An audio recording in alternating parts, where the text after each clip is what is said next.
What's going on, everybody? Welcome to another edition of Mean Streets. We are about to preview the Baltimore Orioles as we inch closer to first pitch in the MLB season. Chris Meaney and MLB Dream here with you. We're going to break everything down from a betting angle, from a fantasy baseball perspective. We're going to show you the key players from Baltimore, where they're going in fantasy baseball drafts, what it means for your upcoming draft. If you're looking for projections, rankings, a draft kit, we got you covered over at ftnfantasy.com from our guy, Vlad Sedler. We have a promo code right now, Seeger5. Absolutely everything from draft content, from strategy pieces, from rotisserie leagues, head-to-head, high stakes. Vlad has his own projections and rankings and a lot of goodness over there. And Dream and I are going to take care of you throughout the entire MLB season. Of course, you're well aware of Dream's work, crushing it over at ftnbets.com over the past couple of years with some future picks already in the tracker. If you are looking to be part of the family from a betting angle, FTN Wins is the promo code for you. Dream, we're starting here with the Baltimore Orioles. We're not going to talk about any other teams inside the AL East, maybe one or two here throughout the Orioles. We'll have other team previews on our FTN Network YouTube page to make sure you are subscribed. But Baltimore, man, like they are here. They are here. Last year, I remember telling you that they have arrived. And I feel like you were just like calm, cool, collected, not really like getting a super excited. But this was a team last year that they arrived maybe a lot earlier than some people anticipated. As you see some of their odds, I've used the prop shop free tool, link inside the description of this video. By the way, the guide is linked inside the description of this video as well to check out. But using the prop shop to get the best possible number. There's been some movement lately as we're recording here mid-Feb on the win total. I saw some 92, some 91s, 89.5 here. They are plus 235 to win the division. They're not the favorite. Of course, the Yankees are the favorite, whether you buy into that or not. The AL pennant, 7-1. The World Series, 15-1. Dream last year, man, it must have been a dream for you. 101 wins, 61 losses. They won the AL East. They had the first round bye. Unfortunately, they did get swept by the eventual World Series champion Texas Rangers. I'm a big believer in, you got to learn to lose before you learn to win. I know like that gets tossed around a little bit in sports, but they certainly have a really nice core. What's the expectations, do you think, in Baltimore? Obviously pretty high. And we'll just start right with that win total. Like, do you think that this is fairly low for a team that rattled off over 100 wins last year, and now they have an ace in Corbin Burns? Yeah, I think if we recorded a couple days ago, I would say let's smash that over 89. But with the injury to Bradish, I kind of feel like they have another void now at starting pitcher. So the Burns move is great. I don't want to say they're back to where they started before they got Burns, because Burns is obviously better than Bradish, but I feel like they're not that far off. I'm not touching that total. I think even if you might wait a little bit, you might even see a little bit of under money come in there as well. But the expectation in Baltimore, at least in the clubhouse and the team, they're expecting to, win the division once again. It's like you mentioned, it's a real young core. A lot of them learned how to, they played together a ton in the minors, but yeah, they need to learn how to win together now at this level. But yeah, now that I do lean over on that 89. Like you said, there's some other 91, 92s out there, but I don't think I'm touching that team total. I like the division. I like this squad a lot. I just think that they're just scratching the surface, right? I mean, the Bradish injury is tough, as you alluded to. You see her on the board. Again, we're recording mid-February. The ADP for Bradish has been 89 on average from the start of February to the middle of February. Talking with Vlad, he expects them to drop down to roughly pick 200. The word out of Baltimore is that it's a UCL tear. He had an RPR injection in his right elbow, and he plans to pitch through it. We'll see how that works out for him, but this guy was awesome last year in the second half. A league best ERA in the American League, 2.34. He was absolutely fantastic. But again, like I just feel like they are scratching the surface with some of these guys like Henderson, Rutschman, Rodriguez. Expect like a bump in in terms of innings and usage this year. Mountcastle going as pick 240, I think, is a really good pick towards the middle late part of your draft. He has a lot of power, and Jackson Holiday. What do you expect here? Like a lot of projections have him for 500 plate appearances. Is that fair? Is that a fair number? Are you living in the 400 to 500 range here? that might be a little on the high side. I don't A little expect him to bullish. break camp with the team. I know they're going to give him a lot of opportunity at second base in spring training, so I think he'll be one of the last guys, sent down to the minors. But I'm not expecting him to break camp with the team. I mean, and you mentioned we've seen a lot of fluctuation with the Orioles numbers over the last couple weeks with the addition of Burns and then with Bradish going down yesterday. I think they're calling it just a sprain for now, but I mean, again, more often than not, this ends with Tommy John. So we'll see about that. But you mentioned the offense, man. I mean, I love Mountcastle. I just imagine him at like somewhat of a neutral ballpark to right-handed hitters, and he would be mashing, and I feel like he'd be, a household name there. So that wall in Camden definitely hurts him. But this lineup has a lot of pop. But as far as Jackson goes, I don't expect him to kind of like emerge or kind of be a guy until probably next year. Yeah, you see the ADP 194. It's not like a lot of people are really reaching on him in fantasy drafts. I mean, Keeper League Dynasty is another story. Of course, going to go a little bit earlier. You mentioned the ballpark. I want to just, what did you see differently from last year or from 2 years ago to last year? Of course, the home runs went down, but it was a plus, I think, for the pitching staff and the bullpen in general. I mean, it really was, right? Like I don't want to say it's obviously not impossible to give up a home run at the left field, but it's incredibly difficult. And actually, I've been looking at pull rates for the Orioles hitters and looking at the splits between home and away. And even a guy that like Mountcastle, who I was probably a little bit too hard on, like he's consciously not pulling the ball as much at Camden because it's going to take a lot more to actually get that ball out of the yard as he is on the road. And I mean, it's a lot of their hitters have pretty drastic splits when it comes to their pull percentages. It's a pitcher's park, and I guess right now when you have someone like Cole Irvin penciled in as your 5 and Dean Kramer penciled in as your 2 or 3, it's not the worst thing in the world. But they definitely pitch to their strengths, and they definitely wouldn't. I don't think would have made the run last year that they made if it wasn't for the ballpark. But then again, it totally worked against them in the postseason with the Rangers. The Rangers were like, all right, let's just throw out a couple lefty starters here, or at least have our lefties go Yeah. a couple times through the order, and like these guys can't hurt us in this park, and that's exactly what we saw.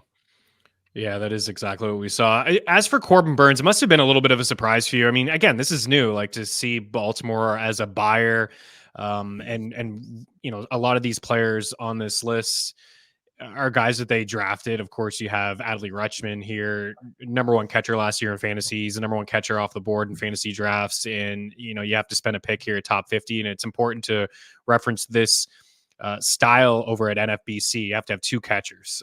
So, I mean, some people are pretty aggressive grabbing their catchers, but 2019 first overall pick, career high in homers last year, 80 RBI, 84 runs, 277 average, double-digit walk rate, only struck out 14% of the time. Again, I think there's just more room for this guy to grow. I loved seeing him at the home run derby, just go to both sides of the plate. What an absolute boss. But as for Corbin Burns, let's be real about some of his numbers here. Last year wasn't a great campaign for him. It was fine, but it was his worst of his last 3 in Milwaukee. Like a 35% strikeout rate to 30 in 2021 and 2022, just 25% last year, but still racked up 200 strikeouts for the 3rd straight year. The walk rate back up to 3 per 9, like his early days in the MLB. 3.39 ERA, after 3 seasons of sub 2, but I think that's the norm. There's not a lot of sub 2s, or sub 3s rather in Major League Baseball anymore for pitchers. Not a lot of them, anyways. But the move to Baltimore, that has to be a win, right? I mean, going from Milwaukee, like that's a better pitcher's park now. Hey, Camden, is it not? No, for sure. And Burns hasn't necessarily had trouble with home runs in his career, but this is Right. exactly where you want to go if you're a pitcher. And he made some changes in the second half of last season, I think, with some pitch shapes or even grips. He started throwing his pitches a little bit differently, and he had a pretty great second half. I know his strikeout percentage increased by about 5% in the second half, and he looked more kind of like the vintage Burns and the guy that we were kind of expecting, at least in the first half. But yeah, their biggest pitching acquisition before this was like Ubaldo Jimenez, who they gave, I don't know, $65 million to, or whatever it is. I think that's like the biggest contract they've still given out to pitchers, maybe him or Alex Cobb. So it is a little different than what I've been used to, and it's a lot of fun. I mean, you mentioned Adley at the All-Star game. That was probably one of my highlights of last year. It was just really cool to see an Oriole, a franchise player, such a young guy, just going out there, not only mashing home runs, but everybody was loving it, and he was having a great time as well. That's why we're fans. Yeah, absolutely. It was so fun to see him take that in as a young player and just do great on both sides of the plate too. It's pretty impressive. What's the expectations here from Grayson? 122 innings last year, 23 starts, 9.52 K per nine, 3.10 walks per nine. He had the 4.35 ERA, but a 3.78 xFIP. What do you think? Like, can he get up to 170-ish innings here in year number 2? And are those numbers that he had in his rookie season kind of on par here and what he can do as a sophomore?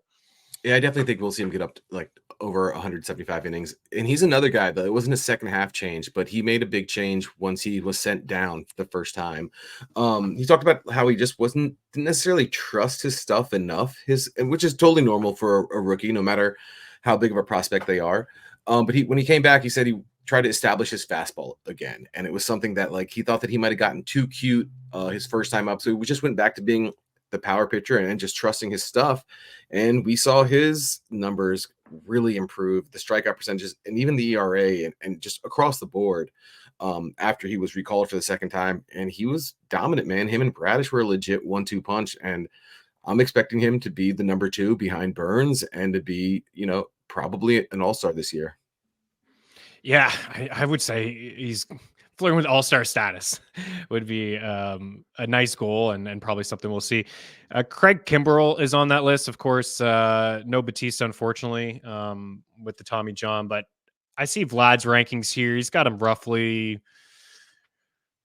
relief pitcher 15-ish. We got the ADP here of 123. Should be his job anyways. Like, I don't know if you think anybody could cut in if he struggles, or if there's anyone knocking on the door, or if there's anybody else on this list on the way out of here that you feel could be like a sneaky little addition, maybe not an addition, but like a fantasy asset. Like Mullins he loses the leadoff spot, right? I mean, that's going to be Henderson's job day to day.